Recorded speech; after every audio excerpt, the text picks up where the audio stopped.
Now let's move on to the creative section. The creative section is more like the final step of your color grading. Just under creative, there is look. Here you can select the final LUT of your video. A LUT is simply a lookup table, which is more like a filter with a particular look. You can select one of these or select from LUTs in your computer or custom LUTs here. Let's say you select Fuji F125 LUT. You can see the image changes to this particular look. If it is too much or too low, you can use the intensity slider to adjust it accordingly. If it is too much, you can reduce it here. And if you want more of it, you can simply increase its intensity. Under the intensity slider, we have a faded film, sharpen, vibrance, and saturations adjustments. The faded film kind of kills the contrast in the image, adding this washed away kind of a look like an old video or film.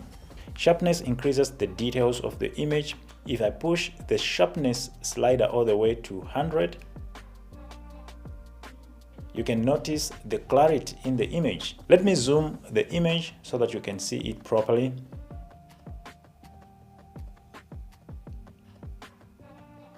If I reduce the sharpness, you can see the image looks very soft, but if I increase, it becomes more detailed.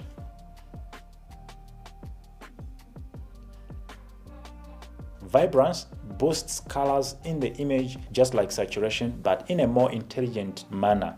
Unlike saturation, vibrance boosts the colors of less saturated portions of the image without affecting the vibrance of colors that are already saturated.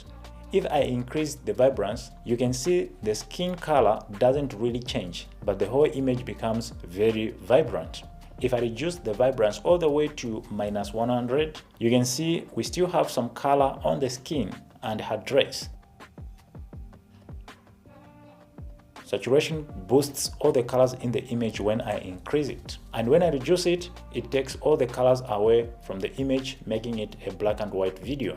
Below saturation, we have shadow and highlight tint wheels. With these tint wheels, I can put any color of my choice in the shadows or highlight areas of my image. For example, if I want greens in my shadows, I just come to the shadow wheel, grab the center point and move it towards the greens. If I want blue, I can move it towards the blue direction and all my shadows turn blue. To reset the color wheel, just double click on the center of the wheel. Likewise, if I want the highlights to be maybe orange, I just drag the center point towards the color that I want. I can leave the highlights on the orange and drag the shadows in the blue direction. Then using the tint balance slider, I can reduce the shadows so that I can see more of the highlights, or reduce the highlights so that I can see more of the shadows.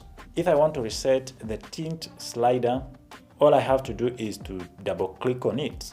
You can already see that we are coming up with these interesting looks, but this is nothing. Wait until the end when we actually start grading. For now, let's move on to the next section, which is the curves.